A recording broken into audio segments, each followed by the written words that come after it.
Assalamualaikum warahmatullahi wabarakatuh. Bismillahirrahmanirrahim. Anak-anak semua, semoga dalam keadaan sehat, tetap semangat, tetap berpikiran positif dan melakukan hal-hal yang baik. Baiklah, pada hari ini kita mencoba untuk membahas lanjutan mata kuliah kita, mata kuliah PJM, dengan tema GMP,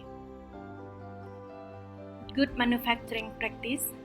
Nah, sebelumnya Anda sudah melakukan penyusunan HACCP atau Hazard Analysis Critical Control Point untuk industri pangan.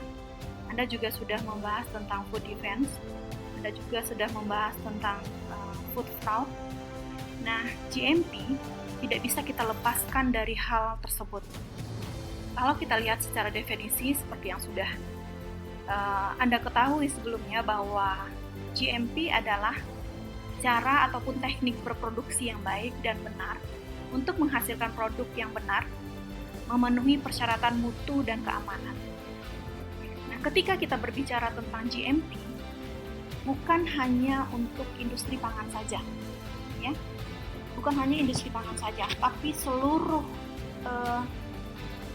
produk yang bisa kita gunakan. Contohnya kosmetik. GMP juga digunakan untuk pembuatan obat-obatan. Itu dikenal dengan CPOB, ya, cara pembuatan obat yang baik. Kemudian juga ada dalam lingkup kita, yaitu CPMB, cara pembuatan makanan yang baik. Kemudian juga ada lagi CPKB, ya, kosmetik yang Anda gunakan mungkin ya setiap hari Anda menggunakan kosmetik, ada lipstik, ada bedak, ya, ada krim malam, krim siang, dan segala macam, itu juga disebut dengan CPKB atau cara pembuatan kosmetik yang baik. Nah, satu lagi juga ada CPOTB, cara pembuatan obat tradisional yang baik.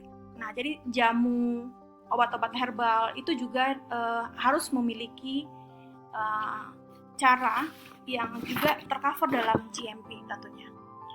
Nah, sekarang kita mau mengatakan apakah GMP itu harus ada sertifikatnya atau bagaimana. Nah, seperti yang sudah kita lakukan di diskusi pada minggu-minggu sebelumnya, ada hubungan antara sistem dalam keamanan pangan, ya. Keamanan pangan itu saling kait-mengait, ya. Ada HACCP, Hazard Analysis Critical Control Point, kemudian ada GMP dan ada SSOP. Nah, SSOP nanti Anda akan mengupasnya dengan Ibu Fidela.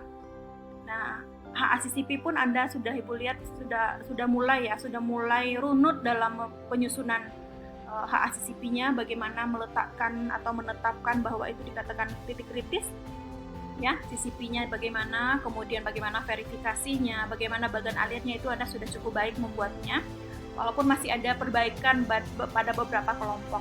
Nah, apapun itu, ketika kita berbicara tentang GMP, tentunya ada yang terfikir ya di dalam kepala kita semua, bahwa Anda sudah mengenal adanya ISO 22000, ya.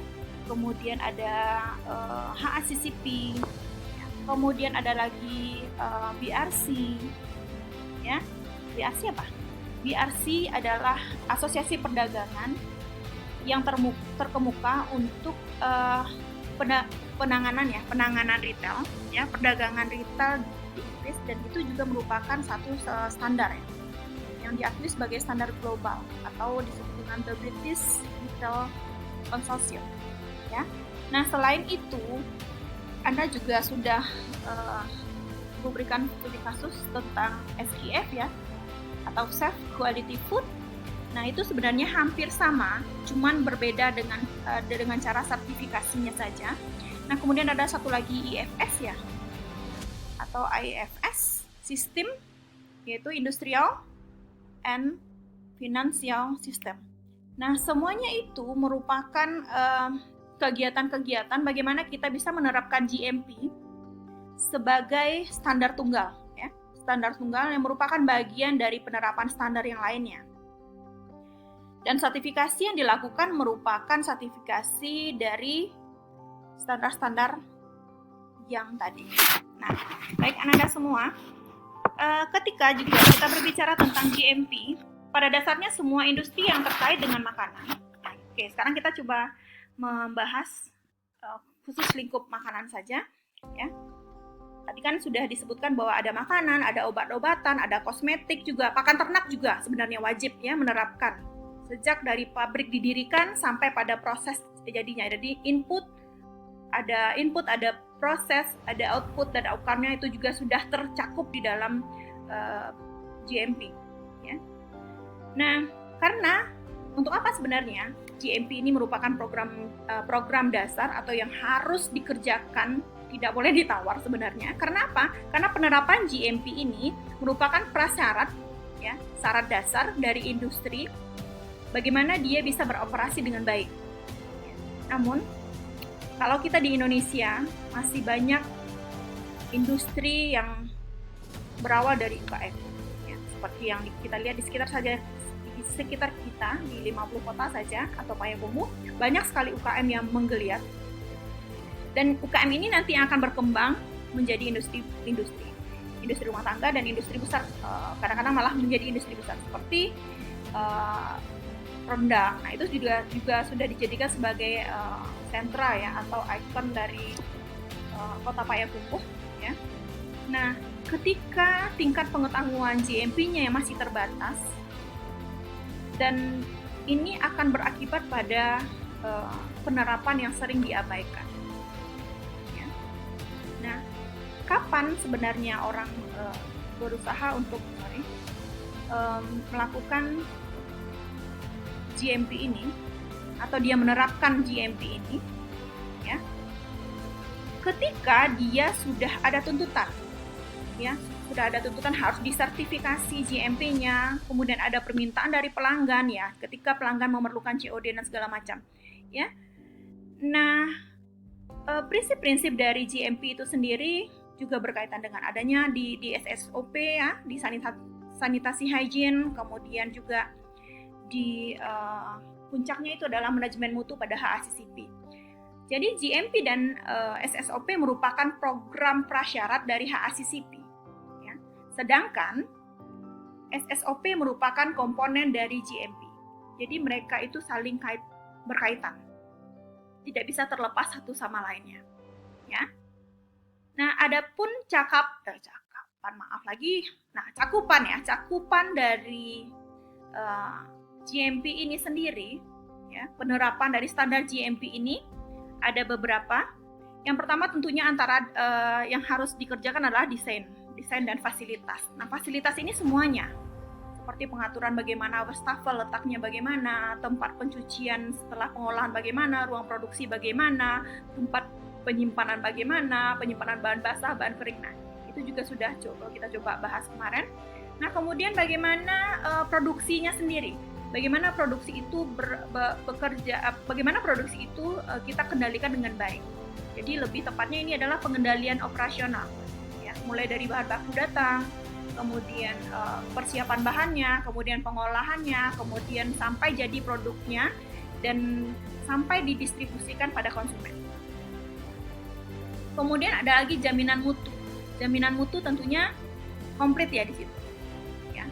Kemudian bagaimana pengendalian hamanya, bagaimana penyimpanan produknya sudah jadi sebelum didistribusikan kepada konsumen. Kemudian bagaimana hygiene dari personilnya ya, kesehatan pekerja ya, keamanan kerjanya, keamanan kerja dari karyawan sendiri, kemudian bagaimana pemeliharaan, kemudian pembersihan dan perawatan seluruh ruangan, ya, mulai dari ruangan, persiapan bahan sampai pengemasan dan penyimpanan juga. Ya, kemudian pengaturan penanganan limbahnya bagaimana, kemudian bagaimana pelatihan untuk semua karyawan, ya, tidak hanya karyawan di bagian produksi saja. Kemudian bagaimana edukasi kepada konsumen, ya, atau consumer information. Nah, bukan suatu hal yang mudah, ya. Ketika kita berbicara tentang GMP, bagaimana industri itu akan menerapkan GMP, itu bukan hal yang mudah, ya. Perlu keseriusan untuk menangani hal ini, sehingga perlu kita memperhatikan beberapa hal. beberapa hal yang harus kita perhatikan, yaitu ketika kita melihat tentang bangunan misalnya, ya, bangunan itu harus ada komitmen dulu dari perusahaan, ya, bagaimana dia bisa melaksanakan SSOP yang baik, GMP dan HACCP yang baik ketika apa? Ketika komitmen itu dibutuhkan sumber daya terutama finansial yang cukup, ya. Kemudian orang yang menekel untuk menghandle semuanya, ditambah lagi dengan komitmen karyawan untuk mau melaksanakan standar GMP ini secara efektif.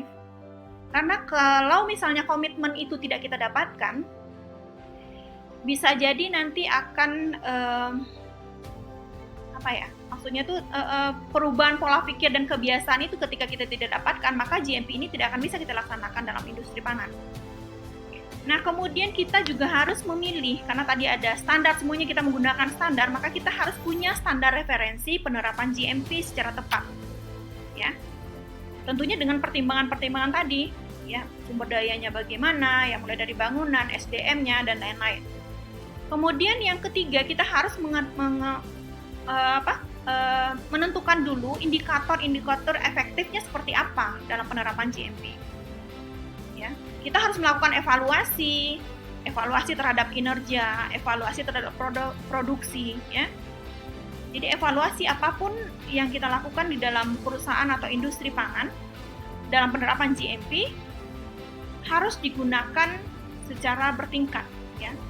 Jadi ada juga peningkatan setiap pekerjaan yang kita lakukan dalam mencapai pengolahan produk pangan yang baik. Kemudian yang terakhir, kita harus membentuk tim yang solid. Nah, tim yang solid sendiri, ya, ini ada timnya sendiri-sendiri, ya. Apalagi untuk HACCP ini juga diperlukan tim yang sangat solid, yang mengerti dan paham seluruh runut pekerjaan yang ada di industri. Kenapa? Karena bentuk dari tim yang solid ini merupakan tanggung jawab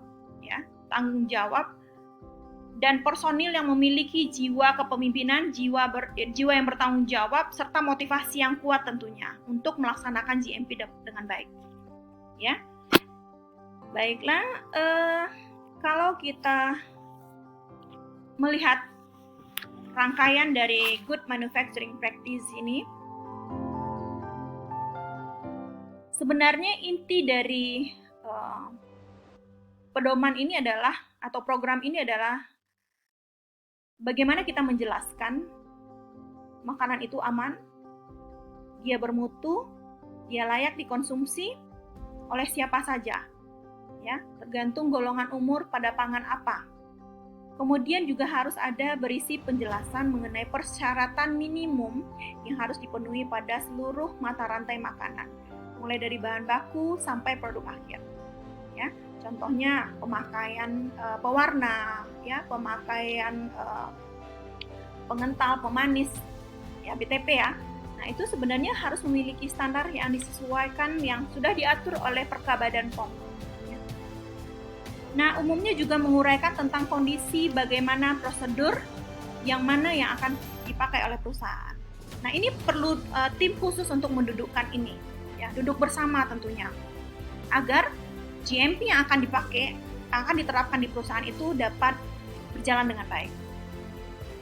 Nah, keuntungannya sebenarnya penerapan GMP ini bagi pemerintah adalah yang pertama untuk melindungi konsumen dari penyakit, ya. Kemarin juga kita coba membahas sedikit tentang foodborne disease. Nah, ini juga termasuk di dalamnya. Kemudian juga melindungi atau mengurangi kerugian yang diakibatkan oleh makanan yang tidak memenuhi syarat. Berapa banyak kasus-kasus keracunan pangan yang kita baca, ya. Kalau kita baca di internet ataupun berita-berita di televisi yang kita dengar, banyak sekali keracunan pangan yang bisa menyebabkan penyakit bagi yang konsumsinya. Nah, kemudian kegunaan penerapan GMP bagi pemerintah yang kedua adalah memberikan jaminan kepada konsumen bahwa makanan yang dikonsumsi merupakan makanan yang layak. Ya. Makanya sekarang juga Badan POM selalu sudah jor-joran untuk turun ke lapangan agar mengaudit, memberikan edukasi kepada UKM supaya bisa menerapkan pengolahan pangan yang baik. Untuk apa sebenarnya? Agar semua yang diedarkan